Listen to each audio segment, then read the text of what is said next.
저는 인천에 있는 소풍교회에서 2005년도에 개척을 하여 2008년부터 담임을 하고 있습니다. 저는 저희 교회를 자랑하고 소개하는 걸 무척 좋아합니다. 저희 교회는 원래 소망교회였는데요, 25년 된 교회였는데 교회를 무리하게 짓다가 망했습니다. 그래서 저희 마덜처치인 풍성교회가 이 교회를 사면서 분립 개척을 하였습니다. 그래서 이름을 무엇이라고 지을까 고민하다가 소망교회 소자와 풍성교회 풍자를 합쳐서 소풍교회가 되었습니다.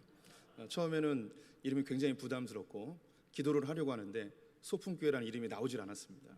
그래서 전임 목사님과 고민하면서 어떻게 하면 좋겠냐, 저는 끝까지 반대했습니다. 그런데 목사님이 그럼 이것을 풀어보자, 그래서 소망이 풍성한 교회 이렇게 등록을 했습니다. 네, 쉽게 그냥 소풍교회라고 부르고 있습니다. 그 교회에 남아 계신 한 30여 분의 성도님들이 계셨고, 또 지금은 많이 부흥을 해서 지금 한 650명 정도의 출석 교인으로 성장을 하였습니다. 저는 아들이 3명 있고요. 네, 그리고 부인이 1명이 있습니다. 네. 소풍교회 이름이 그 외에도 많이 있는데 한 검색하면 10여 개 나옵니다. 그 중에 저희 부목사님이 부천 소풍교회를 개척하고 몇 분은 저에게 허락을 받고 이제 이름을 쓰고 있는데 나머지는 그냥 막 쓰는 겁니다. 그래서 나중에 이렇게 이 저작권이 우리에게 있음을 이렇게 어떻게 좀 표시를 해야 되는데, 그래서 이름 앞에 원조 소풍교회라 이렇게 붙일까 지금 생각하고 있습니다.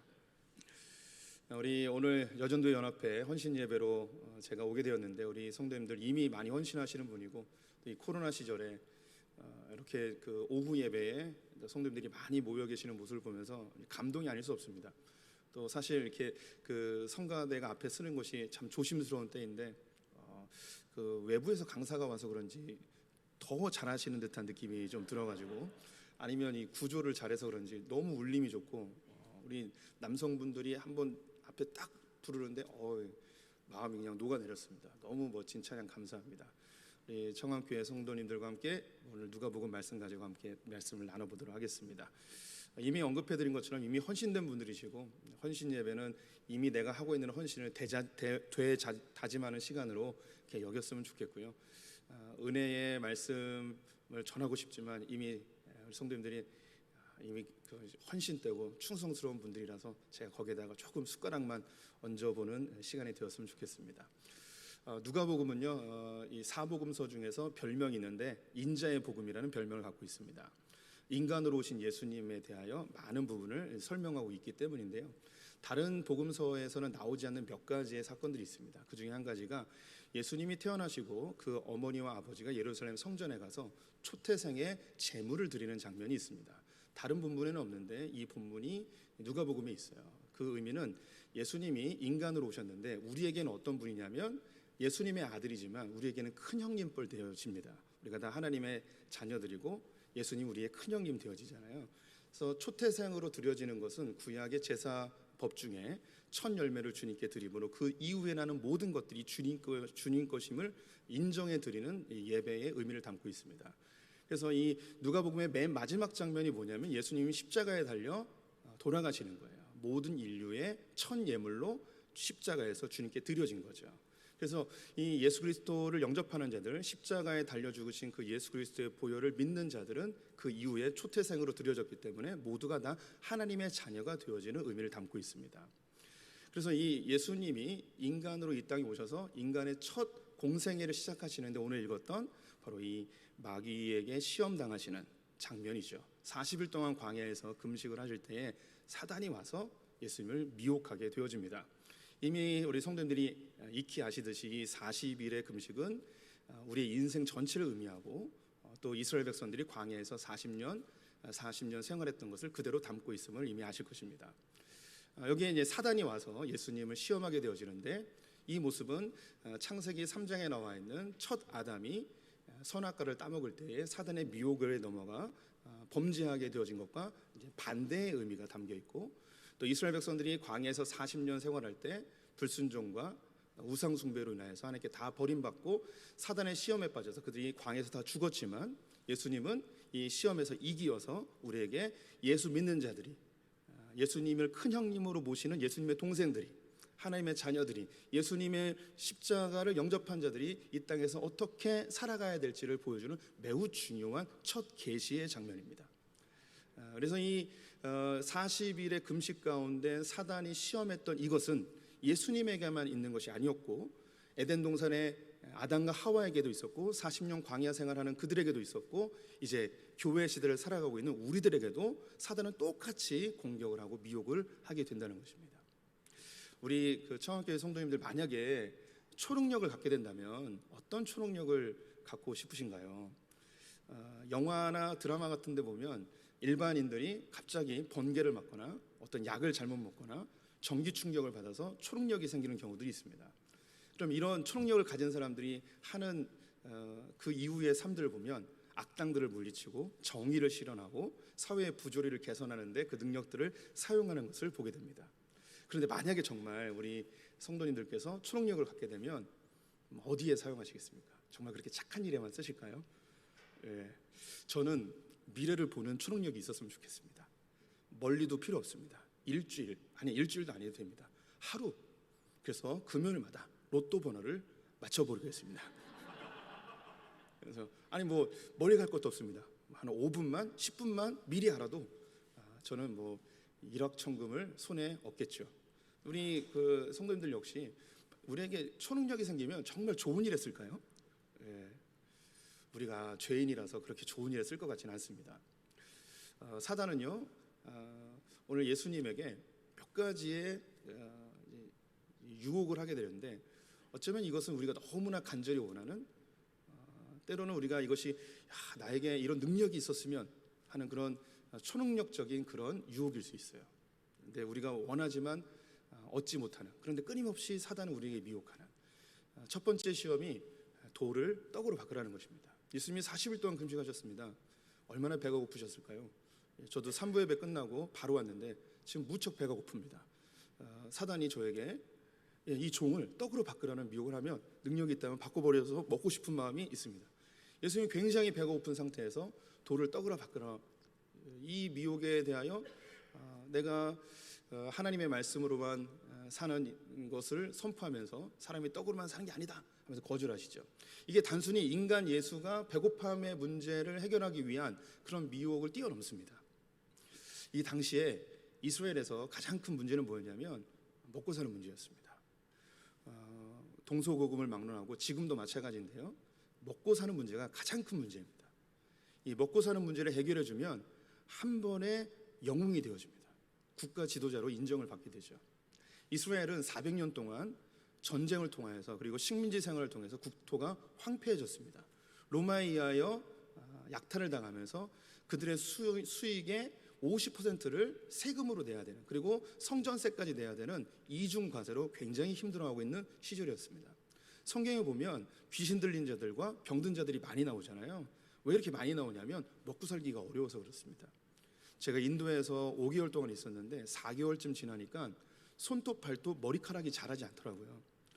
손에 상처가 났는데 상처가 안 낫는 거예요. 왜 안 낫는가? 약이 효력이 없는가? 이런 생각을 했습니다. 또 인도에 사는 사람들, 제가 현지인들과 거의 똑같이 생활했는데 상처가 나면 한 달, 두 달, 때로는 1년씩 하는 사람들도 있는 거예요. 이게 점점 곪으면 손발을 잘라내는 사람이 많아요. 인도에 가니까 손발 없는 사람이 너무 많았습니다. 왜 그런가 봤더니 그게 영양 부족이었어요. 영양실조. 그래서 영양을 잘 공급되어지면 머리카락, 손톱, 발톱이 잘 자라는데 제가 그게 안 되더라고요. 이러다가는 나도 크게 병이 생기겠구나라는 생각이 들었습니다. 그때 필요한 게 뭐였냐면 비타민 C 정도만 먹어도 면역력이 좋아져서 금방 낫더라고요. 이 성경에 이렇게 병자들이 많은 이유는요, 못 먹어서 그래요. 이 당시에 만약에 예수님께서 그들의 먹는 문제를 해결해 준다면 금방 영웅이 됩니다. 유다 광야를 가게 되면 널브러져 있는 게 다 돌덩어리예요. 그 돌덩어리를 다 떡으로 바꾼다면 예수님은 한 번에 왕이 되어집니다. 실제로 오병이어 사건 때에 물고기 2마리와 보리떡 5개로 5,000명을 먹이시잖아요. 그때 사람들의 반응이 뭐였냐면 이분을 우리의 임금으로 보시자 막 쫓아다녔습니다. 사단이 예수님에게 돌을 떡으로 바꾸라는 것은 단순히 개인의 배고픔의 문제를 뛰어넘어서 네가 만약에 이 이스라엘 백성들의 왕이 되고자 한다면 이 떡의 문제를 해결하면 너는 단번에 영웅이 될 수 있어. 너는 십자가 안 져도 돼. 먹는 문제만 해결해주면, 경제적인 문제만 해결해주면 넌 단번에 메시아가 될 수 있어. 이런 미혹이었습니다. 실제로 이제 민주주의의 성장 과정을 보게 되면 거의 모든 민주주의 국가들이 첫 번째로 대통령이 되고 실권을 잡는 자들이 누구냐면 군인입니다. 대부분이 왕정 국가를 하다가 민주주의로 바뀌면서 쿠데타나 군대에 의하여서 이제 민주주의로 바뀝니다. 그래서 첫 번째는 이 군인들이 정권을 잡아요. 미국도 조지 워싱턴이 군인이었죠. 우리나라도 군부 통치 기관들이 있었습니다. 그 다음에 정치인들이 잡아요. 이런 그 무력으로 사람들을 제압하는 것이 너무 고통이다 보니까 올바른 정치인들이 필요하다 해서 정치인들이 두 번째로 잡습니다. 우리나라도 민주정권 하면서 문민정부 하며 이렇게 정치인들이 잡은 적이 있었죠. 근데 정치인들의 약점이 있습니다. 이들이 뭐냐면 이상은 많은데 현실에서 이걸 실현해내는 능력이 상당히 많이 떨어져요. 그 다음에 백성들이 원하는 대통령이 누구냐면 어떤 지도자를 원하냐면 경제 대통령을 원해요. 이건 미국도 그렇고 우리나라도 그렇고 다른 나라도 똑같습니다. 그러니까 아무리 자유시장이 발전하고 민주주의가 꽃피워도 사람들은 예전이나 지금이나 똑같이 먹는 문제가 최고의 관심사항이에요. 지금도 우리나라의 국가 지도자를 원한다면 1순위가 먹고 사는 문제를 해결해 주는 대통령을 원할 겁니다. 우리 이제 이 예수님을 미혹했던 이 사탄은 우리 성도들에게도 똑같이 다가와서 미혹을 합니다. 이 땅에서 영향력 있는 크리스천으로 사람들에게 복음의 통로로 사용되기 위해서는 내가 그 무엇보다도 재정적인 여유가 있어야 된다는 생각을 갖게 돼요. 네가 가난하면 사람들이 널 뭐라고 생각하겠어? 야, 그렇게 가난해서 사람들에게 복음이 전파되겠냐? 그래도 좀 사람들에게 떵떵거리면서 좀 보기 좋게 포장해야지, 그래야지 좀 복음이 증거되지 않겠냐? 좀 선교도 하고 좀 사역 좀 하려면 돈이 필요하지 않겠냐? 너 돈 많이 벌어야 돼 하는 생각이 우리 안에 들어옵니다. 저도 그랬습니다. 여기 계신 성도님들도 이 미혹에서 결코 벗어날 수가 없습니다. 두 번째 미혹이 뭐였냐면 하늘 꼭대기에 올라가서 천하만국을 보여줍니다. 이때 천하만국이라 하면 로마 제국을 이야기합니다. 나에게 절을 하면 이 천하만국을 다 너에게 주겠다라고 이야기하죠. 그 당시 로마 황제는요 주라고 불려졌습니다. 그들에게는 신이었어요. 로마 황제는 곳곳마다 우상을 세워서 절을 하게끔 만들었습니다. 가장 높은 권세, 가장 높은 지위였습니다. 황제의 말 한마디면 모든 것이 다 이루어졌습니다. 사단은 예수님에게 네가 나에게 절을 하면 내가 이 로마의 권세를 다 너에게 줄게. 너는 굳이 십자가 그 죄인의 모습으로 처참하게 피를 흘리며 죽을 필요 없어. 나에게 절 한 번만 하면 로마의 황제가 되게 해서 너를 다 사람들이 주라고 믿게 하고 너의 한마디에 다 복종하게 하고 모든 민족이 네 앞에 무릎 꿇게 해줄게. 나에게 절 한 번만 해줄래? 라고 미혹을 하죠. 예수님께서는 주 하나님만 섬기겠나라고 하면서 거절합니다. 이것도 우리에게 똑같은 유혹으로 다가옵니다.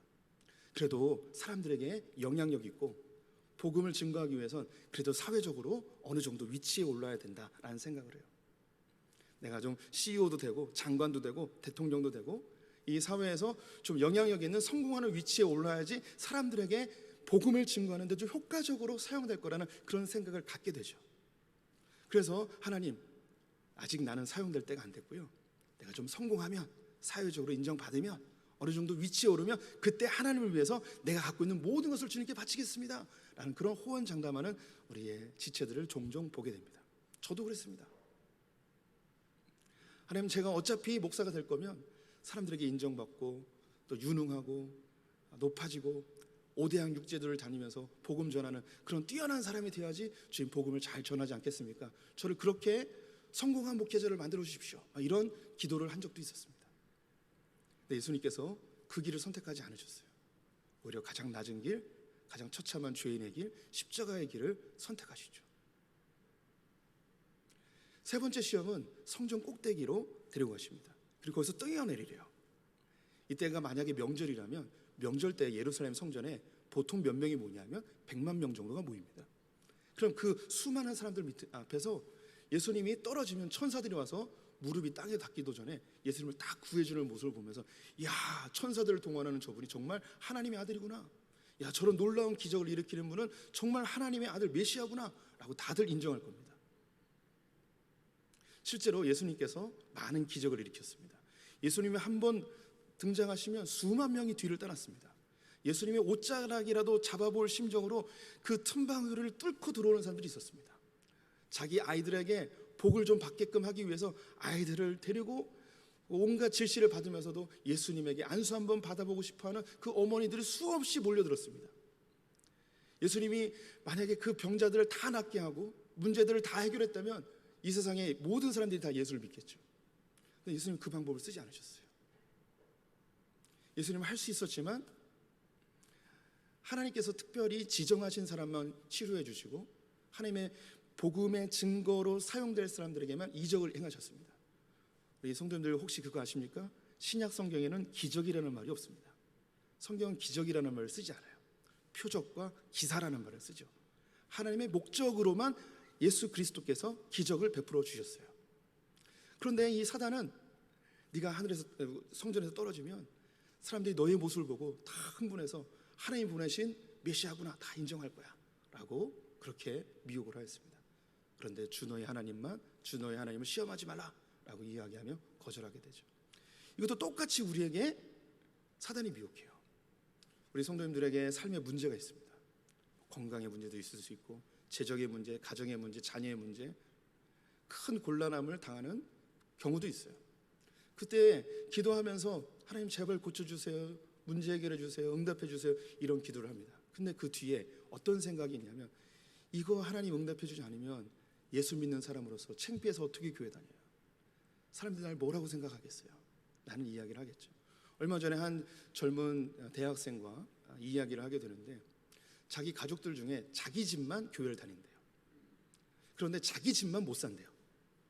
다른 형제들, 다른 친척들, 작은아버지, 이모들 다 잘 산대요. 근데 예수 믿는 우리 집만 못 산대요. 그래서 너무 화가 난대요. 그래서 하나님이 왜 하나님 믿는데 왜 우리 집은 못 삽니까? 예수 믿으면 복 받는 증거를 보여주셔야 되는 거 아닙니까? 하는 마음으로 우리 집 잘 살게 해주세요라는 기도를 계속하고 있는 거예요. 이 자매 청년이. 우리 주변에 그런 크리스찬들 종종 볼 수 있습니다. 문제가 생기면 내가 죄 때문에 이런 건 아닐까? 하나님 나를 징계하신 건 아닐까? 내가 하나님의 영광 가리면 어떨까? 이런 생각을 하게 되어지죠. 그래서 하나님 이거 안 고쳐주시면, 이걸 해결 안 해주시면 나 이제 더 이상 주님 안 믿겠습니다. 주님을 가끔씩 협박하면서 응답을 받으려고 하는 경우들도 있죠. 제가 이제 목회를 하면서 알게 됐는데요, 부흥의 비결을 깨달았습니다. 제가 이제 목회를 14년차 하고 있는데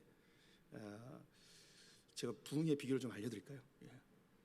부흥하고 있어서 별로 관심이 없으신 것 같은데 다른 데 가면 뭐 알려달라는 눈빛으로 뭐 초롱초롱하게 보는데 이 청암교회는 부흥하고 있으니까 별로 관심이 없지만 그래도 제가 그래도 이제 사례김을 받았으니까 비법을 알려드리도록 하겠습니다.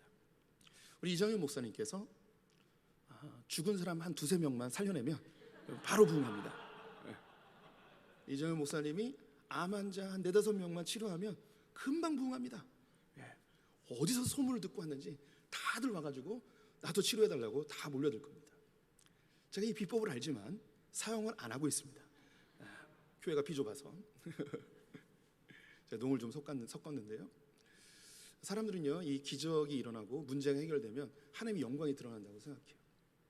예수님은요 십자가에 달려 죽으실 때에 그 군병들이 다른 사람은 구원하고 너는 왜 구원하지 못하냐 하면서 너를 구원해보라, 기적을 일으켜봐라, 네가 하나님의 아들이라면 이 자리에서 기적을 일으켜봐라 라고 미혹하죠.